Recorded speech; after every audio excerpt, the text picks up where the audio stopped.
Hello, everyone. It's so good to see you all here. I am Amanda Sanfilippo, and I am the director and one of the programmers for Outgaze Film Festival, which is a free online international queer feminist femme-centered film festival that comes from New Orleans but has a universal Southern pulse. I'm so glad to be here. And I myself, my little bio is that I am a full spectrum doula, helping with all pregnancy outcomes. I am a radical sexual educator and a performance artist. I'm joined today with my colleague and co-programmer, Meryl Zaitun Nerman. Meryl is a filmmaker, a movement artist, a somatic educator, just an incredible artist all around. Um, yes, thank you, Meryl, for being here. Also, we have Kateryna Gornostai. I hope I'm saying that correctly. And she is the director, writer, and film editor living in Kiev. The debut feature that we will be discussing today won the Crystal Bear Award by the youth jury at the Berlinale. And film critics have recognized her style and ability to portray life without artificiality. Kate is a returning filmmaker to Outgaze, and we are so grateful to be sharing her work again, especially under the conditions of what's happening in the Ukraine at this time. Thank you, Kate. And next, we are very excited to have our local New Orleans-based Ukrainian healing artist and activist, Katya Chizayeva, with us today. If I'm saying that correct, Katya, you got to correct me afterwards. Katya is an organizer of Ukrainian Wellness Project, UWP, which supports local Ukrainian acupuncture and Feldenkrais method volunteers who work in the Sova Polyana Military Rehab Center in Kiev. They offer care to the wounded Ukrainian soldiers who experience symptoms of concussions, PTSD, and physical trauma. For more information, you can visit the website on the screen that will be coming up soon. I'm so grateful that we're all here and that we're going to be having this Q&A. I'm grateful to our local sponsors and to all the team on Outgaze and Chris, who's in the back room making all this happen. So finally, I want to begin with some questions to the panelists. As you listen out there in the audience, if you have questions, please type them into the chat and we'll take them at the end. Meryl and I will read them and try and get them in at the end. So, to Kateryna or Kate, here's the first question. In adolescence, we're in the process of breaking down the ego and rebuilding ourselves, moving from childhood into adulthood, redefining ourselves. And this is a deeply vulnerable moment in personal growth. Why did you choose to focus on this age group and stage of growth in your film? I have two answers. Actually, one is funny and another one is true. The funny one is, it's some common thing that debut directors pick this topic, coming of age films. I don't know why, but it's a common thing for a director when it's starting, it's moving into cinema. It starts with coming of age film, and the truthful answer is that actually. It doesn't matter if it's fiction or documentary film. Anyway, I do it a lot. I mean, in terms of I use a lot of autobiographical things, and when I'm starting to think of a film, it's always rooted in some kind of autobiographical stuff. So this moment of my adolescence, where I felt this kind of a spot uh, after what I felt myself like a bit grown up person. It was the first one, first interesting thing to be packed in this media of a film. That's why I started with it. So I started from the beginning. Actually, was like the story that I remember really vividly. I was really ordinary schoolgirl, and I had this kind of a moment where we have these dances, and I proposed to dance to a guy that I was really liked in the school, and yeah, and he danced with me, and it was like the last time we saw each other in a way, in this kind of a intimate thing. So, and it was for me a huge step because I was in love with this guy like for more than 5 years, and this was the final thing, to try and to step aside if it's unrequited. So it was like that, and it was really interesting experience. And so it started like a short film about this particular situation, but then I started to think of this world, and I remembered a lot of different other things that I liked. And then I started to doing research in modern school, and it was really interesting. So it's unpacked in this big story of feature film. So yeah, the story is like that. Thank you. Yeah. I think I have the next question. Yeah. This is also to Kate. So, one of the really striking aspects of the film is what is unspoken and the energy dynamic between these young people. It feels so authentic. Like, for days after I watched it, I felt kind of haunted, like I was back in high school.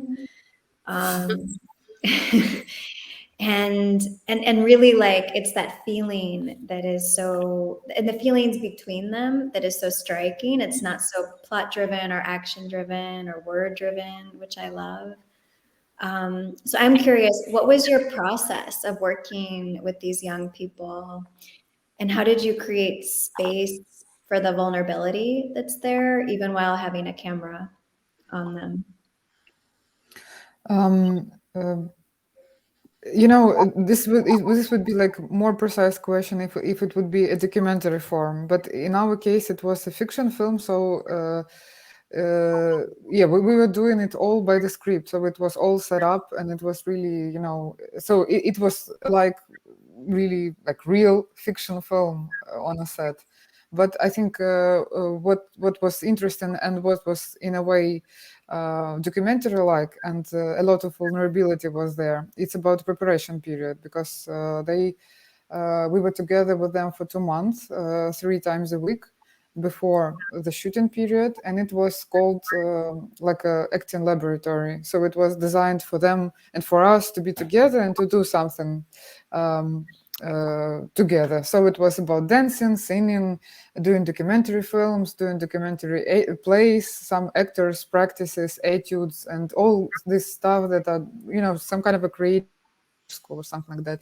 But the purpose of that was to be together, to kind of see each other and to make something together. So from then on, they knew completely what kind of reality we want to recreate in our film, because we talked a lot about it during these 2 months. They had this energy of being this, kind of a theatrical group, because they um designed a lot as a director there as well.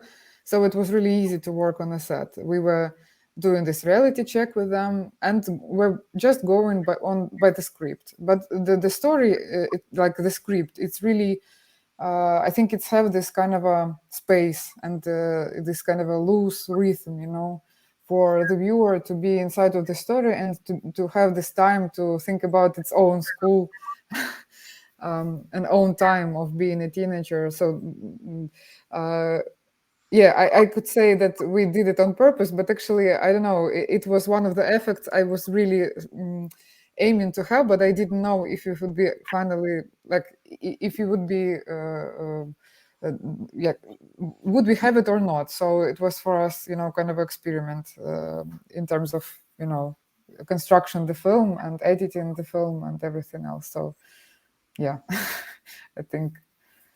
So that's interesting. I mean, there was like a sense of intimacy that they developed kind of organically through these laboratories.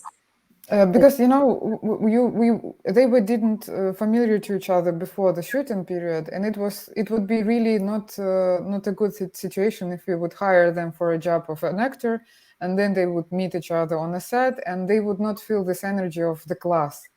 My aim was to create the community, for them to be this class, like to be these friends inside of the class in a way. And so yeah, and it's really simple group dynamic. I mean, when you gather really interesting people together and you try to do something with them, and they begin to taste this kind of a thing, it's really interesting. Like, yeah, we've done it. We've done the whole like documentary play today, and it was interesting, this kind of a thing. So they became this really solid group afterwards, and actually they have really solid friendships after the film, and they are still friends. Some of them I still have these connections even after 3 years of after the shooting period. So Wow. yeah. Yeah, that's really interesting. Yeah, sorry, Amanda, go on. I just want a clarification. So they didn't all go to school together, or they did No, go to no, school? no. They are from different schools, from different classes. Yeah, so they were completely different people. We had a great casting. It was like,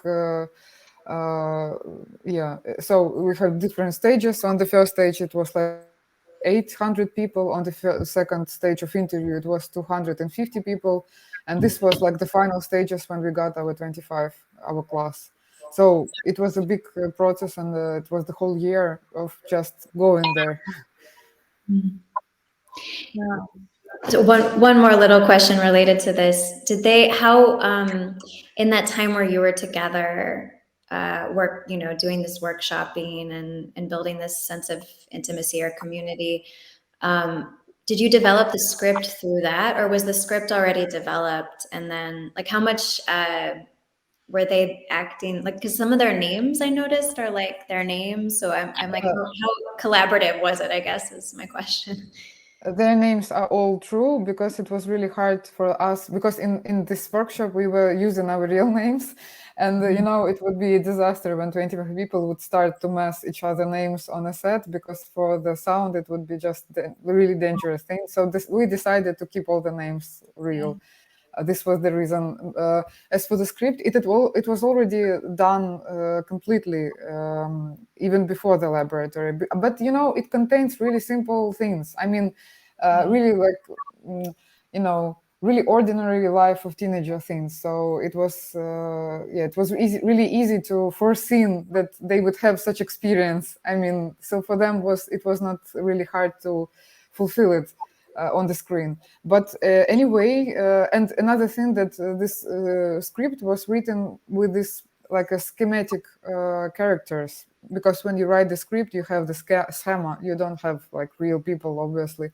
But then when real people were built in the script, I was really happy and was willing to give them opportunity to be themselves more within the character. So that's why they changed characters for sometimes a bit, sometimes a lot, and we may say that they played themselves inside of these characters and inside of our fictional situations. But anyway, really simple one. I mean, all of them had such experience in real life, so for them it wasn't some kind of a, it's not that dramaturgy that you should have this great diapason of acting to be successful in. So it's like a bit simple thing to do.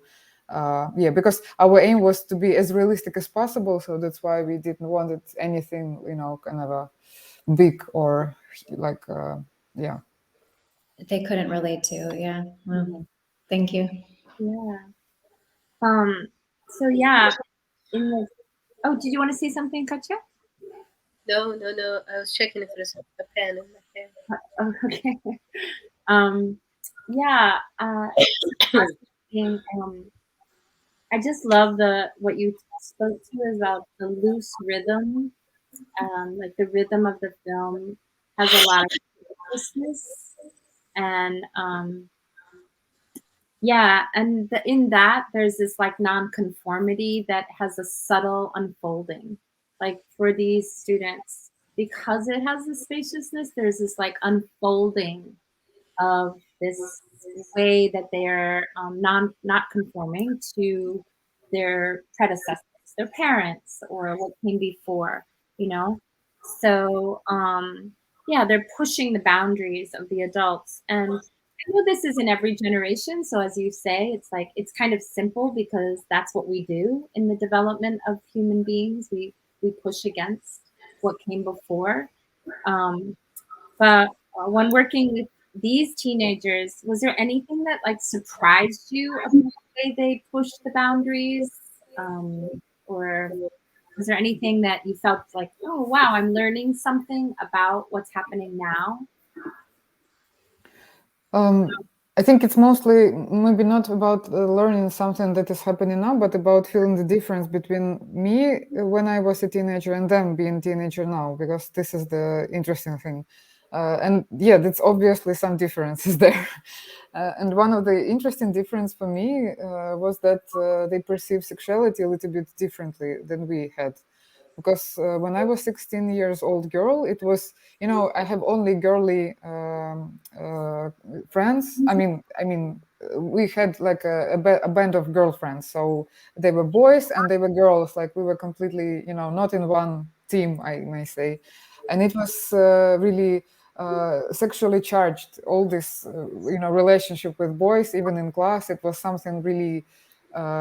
It was strange because it was really hard to be a friend with a guy. I don't know why, but in a way, I don't know. Maybe it's because we didn't have any social media. I don't know, or maybe it was such time. But anyway, it was interesting thing because for them, it's really like for them it's really easy to be in these mixed groups and to have friendship with a male person and like between like male female friendships, and it's just friendships. Because it's like uh, about this warmth of friendships without any kind of a sexual maybe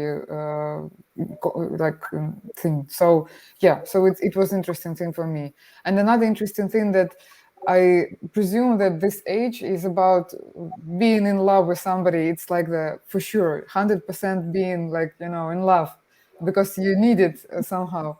And I noticed that as I had this 250 interviews with young people doing the research, I noticed that for them it's not so common thing actually now. They are really, sometimes they're really pragmatic, and sometimes they're thinking about careers, doing something in the world, and gaining some place.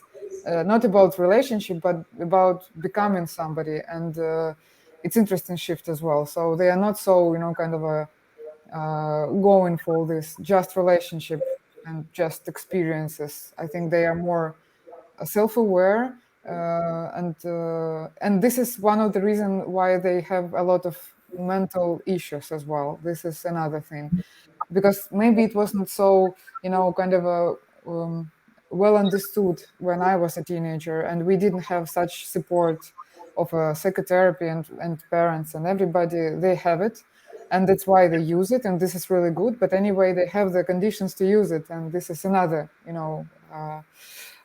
thing. So yeah, but this self-awareness, so it have two sides. On one side it's really good because they're reflexive, and they're I don't know, for example, this kind of a thing about thinking about global warming and climate and about the future. It's really their thing, so it wasn't like scripted. They are like that. But anyway, they have a lot of anxiety about it, and this anxiety is really kind of yeah, it's hard to live with it. I may say. And yeah, I don't know how because we finished the film and we actually showed it in Ukrainian cinemas just the months prior the full-scale invasion of Russia and Ukraine. And I don't know. So I know a lot of them. I mean, we're in contact with a lot of our younger cast, but I'm interested how in general actually young people dealing with this, because this is a big huge thing that really changed a lot. And so I think this anxiety is now on the big levels, because now we're living in this kind of a dangerous situation in a way. So yeah, mm, that's probably like that. Yeah, thank you for sharing that. I feel like just that self-awareness is really potent, and it doesn't, but like it's kind of like ignorance is bliss, right? Like when we don't know about or we don't examine, we have a certain simplicity. But it doesn't mean that the things aren't there. It just means like we're not paying attention to them in the same way. And it does feel like that is evident in the film as well. Like she has yeah, she tells she has anxiety and she starts cutting herself. And so sometimes our reactions are similar to what they've always been, but there's more ways to express it. Yeah, thank you. Yeah, I'm so glad that you're still in touch with the youth and with your cast. But they're not youth now. I mean, they're youth, but they're not teenagers anymore. It's like Oh, yeah. great. So Right. the youngest this year, the youngest finished school last year. Oh, Already last year, the youngest already finished school. and So it's now, yeah, and the youngest is like only three people from our cast, and Masha, for example, turned 20 this January. So they're already like young grown-up people. So Yeah. Actually, Amanda, I'm wondering if I want to circle back to the fourth question we had, but I'm gonna first ask Katya a question because I think it's an interesting segue. yeah. That Katya, you emigrated to the U.S. when you were in high school, and at Well, a no, time I already finished school in Ukraine. you were done with school. Okay, so you were. It was right after high I was in school. high school here. I went back to school here. I see. Okay, so it was right before high school. Okay, Yeah, but yeah, yeah. I'm, It's I'm graduation. curious. Okay, okay. Mhm. I'm curious, what, and also you came here there was a similar yet different, very different, but related conflict. And I'm curious what similarities or differences you are seeing both in your experience of going back to Ukraine and also just from observing this movie between you being a young person, even a generation before Katerina, and um, and now, like what those differences and similarities might be. uh, Migration. And I can only talk for myself. I feel like I can't comment on the movie or other people in there. Of course, yeah. I don't know. Uh, yeah, I mean, the immigration was really disruptive.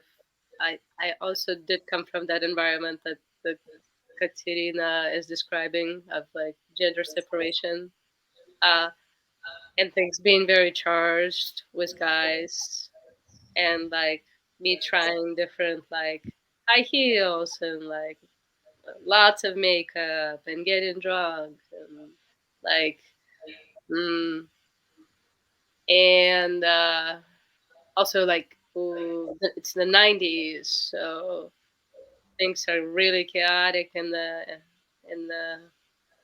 country, and there is a big gender separation about who's getting paid and who isn't, or who's making the money, usually men. And women usually at that time are kind of designated into low paying, really low paying jobs, or being men's lovers or secretaries or something like that. Like, at least in my, how I grew up, this was the how things were seen. Um, so there might have been other realities for other people, but not in my world. So yeah, so I was really affected by that, and I think in some ways I was just following the script for how things were supposed to be for me. And then when I got to the States, there was an opportunity to suddenly I didn't have a script anymore. and it was like almost like a huge. The shock is because you don't have a script, Mhm. and then you don't have anything. Then you understand that it's a script because other people now operate by different rules. They say different things. They have different cultures, subcultures. Uh, all that is still like unclear because of the language barrier, the cultural barrier, and all that is then needs to be understood anew by a brain that is like maybe 16, 17, 18. So it's not like I didn't start my download at zero and like in a blank state. Like now I have a filter Yeah. that I like learn, but but from a place of like picking and choosing rather than being like downloaded. And then after being here for so long now, since '95, I realized that even though I pick and choose, I still got downloads, major downloads Mm. from this culture too. Like you can't help it. Eventually, you get downloads, whether you want it or not. And they're there for all kinds of reasons, mostly because they're trying to belong, but also because of stereotypes and cultural stereotypes and all the shit that just like we get, you know. So yeah, and as far as relationship, I think that like when I immigrated, I just like I couldn't have any friends for a very long time. I couldn't relate to anyone. I just felt so disconnected, and if anything, maybe I'd relate to like the fuck ups in the high school who like smoke together like in the back of the school. And maybe like we all were fucked up in one way or another, and so somehow we were like bunched up together. I think that's a common experience that people have in high schools. But in general, it took me a very long time to figure out how to connect with people. Mm. But I think that uh, the fact that I landed in San Francisco have, and has helped me to relate to being queer in a very different way than in Kiev. It was just like a total vacuum. And in San Francisco, it was like a culture with parades. Um, And so it was easier to begin to find a language and some forms of connection to other people in yeah. But I didn't, so I lost that group thing that maybe Kateryna is talking about, and where everyone's the same and everyone. It's so easy to like recreate this thing because everybody lived it. mhm. I haven't lived what people live here, and so I always felt like I can relate to this. So that's my experience. That's interesting. That in some ways there was like like you said, described it as a vacuum, kind of being open, but there was also a lot of isolation in that A change. very painful vacuum, yeah, but it still is a that like experiment like went wrong, and now it's blank, and that's where a lot of neurons start to repattern. And I mean, Mhm. it comes with language too, but also experiences, and you Yeah. feel like you almost like write another script, and it's very interesting experience. I bet a lot of immigrants go through that, but it's a strange experience, very disorienting. And especially at that age, it's like you said, you lose that group, you lose that connection for better or worse, but it's an impressionable time.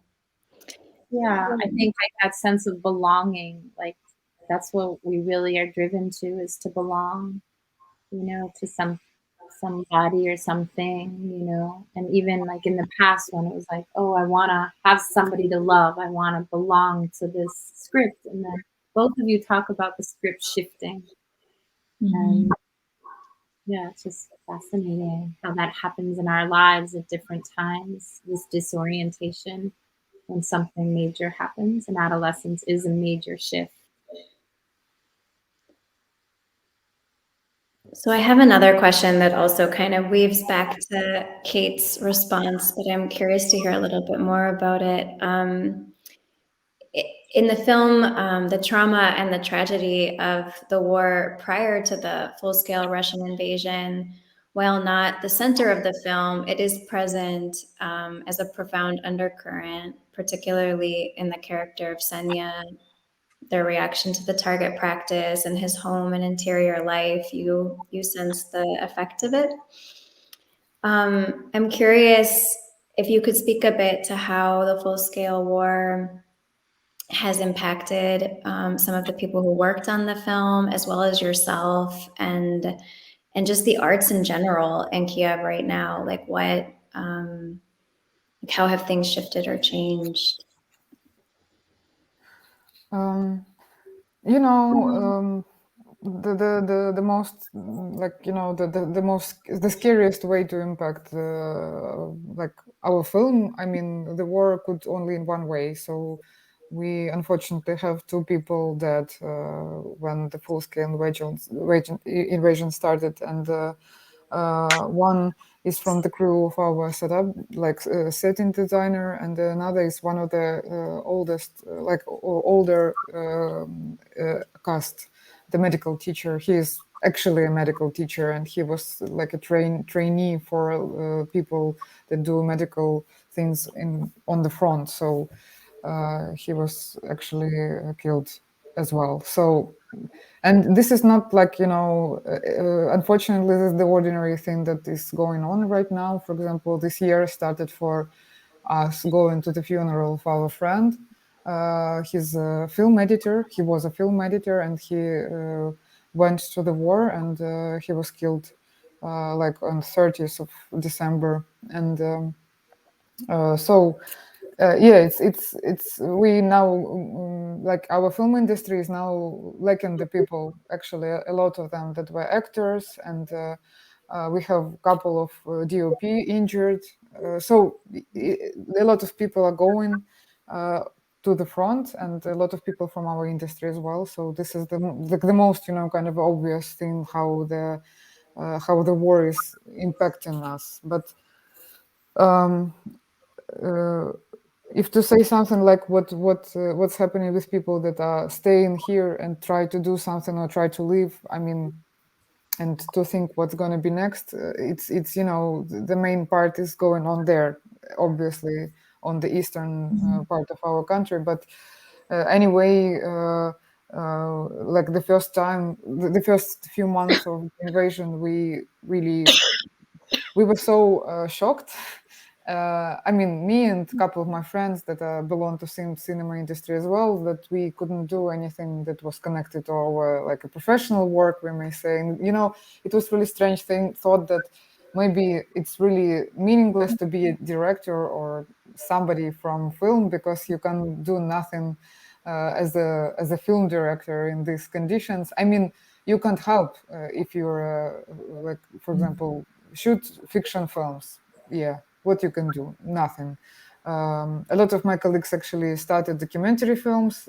I wasn't able at the moment because it was just really big shock for me. I was expected that it would be something like that, so I needed some time and some thing to do, physically with myself. So the best way to deal with it was volunteering work, and we're working in the kitchen like for 4 months, just helping kitchen to with the meals, with packagings, with peeling the potatoes and carrots and doing some really simple stuff. So it was like, and we had a lot of such kitchens like across the city, and it was one of the restaurants where actually a lot of it's coincident. It was a coincidence, but a lot of people from the film industry get together in this particular place, and we were working there. And for me, it was a new community as well, and it was really great, a way to deal with this stress mentally and physically, because it was hard to eat and hard to sleep, and this place and this work really helped to do that. And it was obvious help, kind of the thing that you do, and you see that people would be eating today. And some people, for example, from one of the hospitals, this territorial defense guys. So you see the impact, you can see it. So it was really hard to be a film professional at that time. And I was really waiting for this moment, not a moment, but for the time when I finally like will be able to watch a film, for example, because it was really like it was impossible to watch a film or read a book, because we could digest only news, um, and it was constant, kind of a urge to read them or to watch them, because it was really stressful thing. So, but then gradually we came in some kind of a norm. But what I think that maybe we are not realizing what's happening to us now, because in a way it really feels like norm. For example, in such days when you don't have any air alarms, we now have such days, and now we have the electricity, because this winter was really hard and we had a lot of shortages in electricity and a lot of rockets flying over our heads, and it was a bit stressful as well. So now it's like really really calm period, hopefully. But anyway, I think it had some it is influences now us on us, but what kind of influence, I'm not sure now. I think it's some kind of a long-term impact that would be during years and years ahead. Yeah. So, and film industry doing a lot of, it's about psychological effect. And if to be like constructive, what are we doing? We do a lot of different things. We're working as archives, so I'm speaking to people, doing interviews, mostly to people that are from the occupied territories, from really that have really really like important and hard stories, just to keep this material and to this is really good initiative of our documentary film festival, the Kudes UA. They have this war archive, it's called like that, and we collecting the stories and collecting this like things to be there, because the most important thing is to collect and to preserve, to remember all that happened. Another thing that hopefully I started to write a new script, and it has this context of war, but not upfront. It's something like more like yeah, it is the story that I really try to write it as a story of a peaceful time that would come after the war and after our victory, obviously. So yeah, so a lot of people try to do something, but we have really hard time in terms of culture. It's not the thing that is supported right now, because as you can understand that a lot of money and it's obvious it's going to the war, and it should be like that. But anyway, the industry, I mean film industry is not working. People try to do what they can, for example go into some different jobs or sometimes leaving the country, and so yeah, this is not a good process, but it is like that. So Well, I'm happy to hear you started to write a script and like find some connection to that creative drive again. I'm sure it's really challenging, but that's beautiful and inspiring to hear, and also really interesting about the archiving. That is like so important and needed and will be needed in the future. It's really scary to see this happening. Like, I know especially in Europe, there's this like, how did this happen again? And um, having those documents is an amazing contribution, not just to right now, but to the generations ahead. It's amazing. Yeah. Thank you so much for doing that and also sharing it. And Yeah. I guess that art as a form of activism is also a form of archiving. Like with art, we archive our lives and we archive for the culture. We hold the culture as a yeah, as an archive of something that we are doing at the moment, even in the most critical moments of our lives. And yeah, just hearing that you're writing a script is also, yeah, it's inspiring. Yeah. Those who are in the midst of great tragedy or great challenge, to know that the artists are still coming forward with their stories is so profound.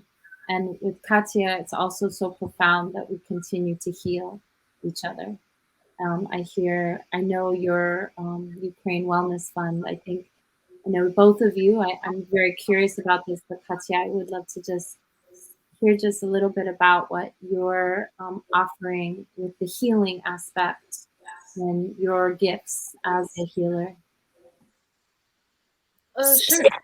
Since the war, you mean, Amanda? Like how what the response has What been? you, yeah, I know that you have the Ukrainian Wellness Fund and how that, and also how it helps you on some level. I know you're a movement artist and you're an artist as well. I've seen your performances and they're incredible. So yeah, I'm just curious about that. We're curious about that, about the wellness and healing and how you're bringing that forward Right. to the community. Yeah, yeah, sure. Right now I'm feeling frozen on my screen. Okay, wait, I unfreezing it now. Mhm. Yes, it can You're happen. good. So yeah, I'm also working on a creative kind of project about Ukraine with Goat on the Road. It's a local company, which is an interesting thing. Normally, I'm a dancer, um, dance performances type thing, but this is a theater project. And the interesting thing about it is that we are bringing some stories from the project in Ukraine at Lisava Polyana Rehabilitation Center. So we're just taking pieces from that and my blog, where I wrote a little bit about my experience, and but also other things, other materials that I'm interested in, and we're working. I just came from the rehearsal today, for example, so uh, that feels really good. Even though I'm the only Ukrainian person there, it still feels really good to process something with someone beyond any kind of like expectations or of outcome. It's just nice to have some kind of outlet and be heard and hear other people and see how their wires are crossing about things. That's nice. This is the first time I've approached anything like Ukraine related in a creative way since the war began in February. So that feels really good. As far as the project so my project, Ukraine Wellness Fund, or I don't know, I keep switching names, but the way that it started is that I went to Kiev, and through the grapevine, I found out that I could volunteer at this rehabilitation center at Pushavadica called Lisava Polyana. It houses about 300 people. So 300 soldiers usually live there for a month, and they get all kinds of treatments. A lot of them have concussions and neurological disorders from concussions, brain injuries, but also orthopedic injuries, like you know. So and emotional, a lot of emotional trauma. So and then I ended up spending 2 months doing acupuncture every day with them. And before I left, I found a local therapist who I have been funding, raising the money to kind of send to her. She's been volunteering there for 6 months. Uh, and then she has found a few more people recently. So there's been like a little team established who's been doing this kind of work more or less. She's been there every day, except for weekends. They've been coming like in their own schedules, and so I'm funding them, and also working with Acupuncture Without Borders and to help with supplies and doing all kinds of like fundraising things to make sure that they get some kind of the money is not really a salary, but it's just so they don't feel burned out, so they stay there and they feel motivated, even though the money is not the great motivator for them. But still, it's so much energy to go to this place. It's so much energy to work with so much pain and trauma, day in and day out, and you have to make some kind of income anyways on top of that. And since this is not a hired position for them, um, it's really important to keep these folks afloat. So, uh, and then I just send the money directly to them every month. Um, and then I'm returning there in July. Possibly with a few acupuncturists from the U.S. I think definitely one more person, maybe two. We'll see. And so we can give them a little bit of a break because some of them haven't had a break in a while, in 6 months or more. And by the time we get there, it'll be 8 months. So, uh, and they just to give like they see like 15 to 25 people a day. So it's a big load of and it's a lot of stories. Maybe not everybody will tell their story to them, but definitely once a day someone will mention something. Uh, and then there is this empathy and this. I mean, you don't need to talk to you for you to get the story. To sometimes seeing people is enough to. Um, I don't know, just to know where they are physically, emotionally. So it's yeah, so that's the gist of it.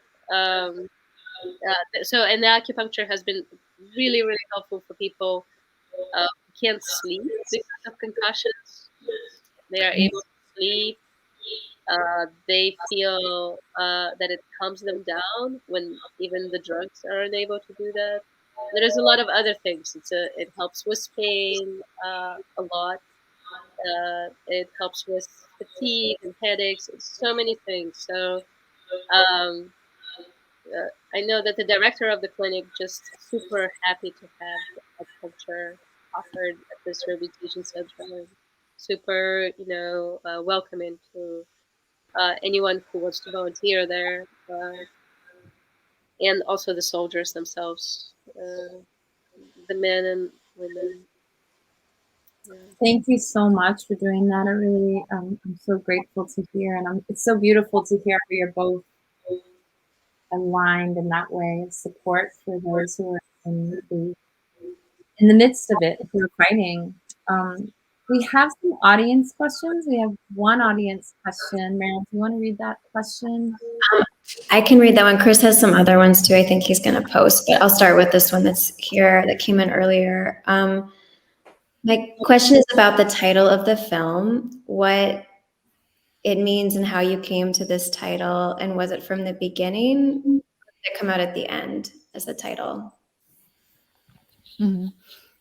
Yeah, it was from the beginning, and this is the childhood game, Stop-Zemlia. We have this game in Ukraine, and we tried to to make up this appropriate English translated name to be with a game, but it was impossible. Something common was about the floor is lava. It's something common, and we have different forms as well. But interesting thing with this Stop-Zemlia, just Stop-Zemlia in Ukrainian, it has not only meaning of the game, but it has this, astronomical feeling because it's about the planet and about that's why they have this topic of cosmos museum there, and this loneliness of teenagers, like you're like a planet in this system, but you're really isolated from other planets. In a way you feel yourself like that. And another thing is about this freeze the moment thing, because it's when we are teenagers, we're like, as I remember myself, when I was 16 years old, I was always, sometimes I was not present. I was somewhere in the past or in the future that I was designing for myself and thinking or being anxious about it. So it was not about being here, but about some kind of a thing there or there. So this stops the Zemlya, it's like stop the planet, because Zemlya, it's the Earth, the planet, and so it's about this kind of a stop the moment and just be here, or think about what you got here in this particular moment. So yeah, it was from the beginning, and unfortunately, yeah, I couldn't think of better like English title. That's why we decided to be translated, and But yeah, it's not a good film for a filmmaker to have such a thing, because everybody actually asked me the same question. And the title, what does it mean? And I Oh, I never. liked it. I thought it was fun to see that game too, because I didn't play that game growing up, but it looks really fun when they play it in the, Yeah, yeah.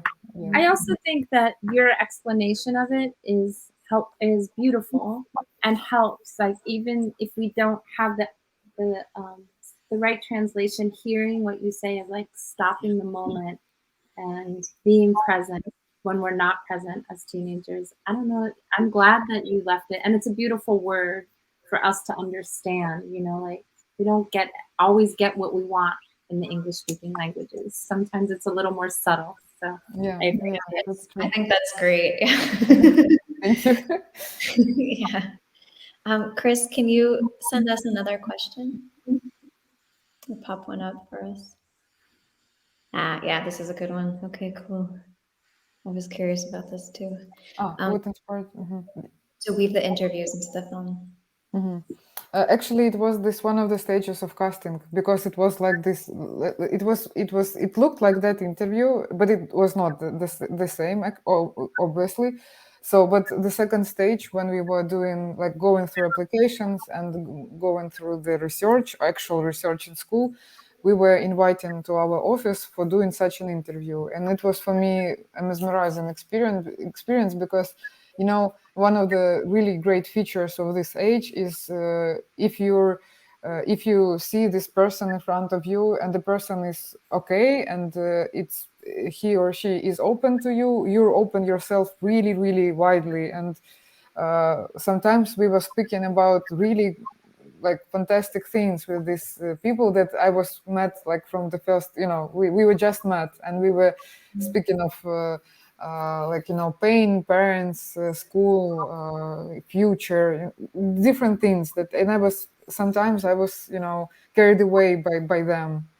And that was actually the moment where I met a lot of people that were not from our script, but I was definitely I thought and felt that I really want these people to be with us, because they're just really interesting, and that's why a lot of them finally, like, we had this class of 25, not the 8 protagonists that I was scripted from the beginning. Yeah, so, and we had these interviews, and then I, I thought of some kind of like a documentary part that would be, like an interlude between two different parts of the film, like this big winter part and the small spring final part. And I was thinking of different options, but then I thought that, okay, maybe we would do the same interview with them again, but after all the process, and interview not with the particular people, with the real people, but with the characters. And it was interesting experience. So it was actually made like in completely documentary setup. So it was without any doubles, without any, like kind of stop play things. It was like from the beginning till the end, we had these interviews and we were just talking. But we speak with the actors prior this shooting day, and it was set up to be like an interview with a character. So some information from these interview parts are truthful about a character and a real person. Wow. Some information is not truthful about the real person. It's only about the character. So it was such interesting, thing to talk to a character of a film, because they knew perfectly what already happened in the film, what we got in our material, and they could design things that I'm asking. Yeah, and in a way, some of the biographies of real people was really um, familiar to characters as well, and it was interesting thing. But if it's like if it was a vulnerable topic, for example, Yana's depression, I was talking with her before the shooting and asking permission to talk about it, like with the character. So it was a real thing, and she had this condition like after, like in between the shooting periods, and it was for her it was really like big experience, and she was really like she really wanted to talk about it as well. I mean, uh, from the name of the character. So I didn't know if we would manage to edit these interviews inside of the film, because the material is really like it's another, and like it's not like a narrative film. It looks completely different, and it was strange, you know. But I was thinking like anyway, I really want to talk to them, and then we'll see. And then on Well, edit table, actually, we came up with this idea to have these blocks, and the interviews really helped us to build it. So Yeah. it keeps it so beautifully. It's really, I love that it has this other gaze to it, which is what Outgaze is really excited about and wants to share with the world. And I wanted to let you know we're at time pretty much. So I just want to hold y'all and thank you so much for being here and letting me know that there's another film that has a similar aspect, that the films are free worldwide. And there's one film, a ballad. I don't know if you know this Bosnian film that's coming. And there's something in there where they do interviews as well.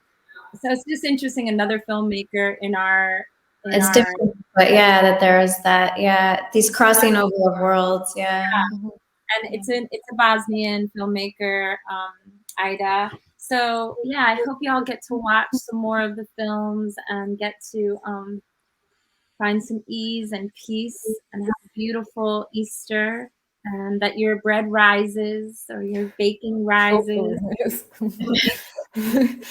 Katya, that you feel better. I hope that your health improves and you find ease. Yeah, and Meryl, also have a great Easter. I'm so glad that you're going to have a celebration today. And send our gratitude to all of the cast too. Like, bravo, wonderful job. And it was really cool to hear about this process. And thank you for being here today. And Katya, we're excited about your show. So please Yes, don't I'm very excited. develop it and let us know. And Kateryna, I don't know, but if you wanted to send me an email just so that we can pay homage to those who have passed in the war, that the medical, I just, that's very potent, and I want to make an homage to them. I think that's really Okay, potent. okay, yeah, I can Thank definitely. you. Thank you for that. Okay, Yeah. All right, Okay. y'all, take care. Thank Take you. care. Thank you for being here. It's really great to have you. thank you.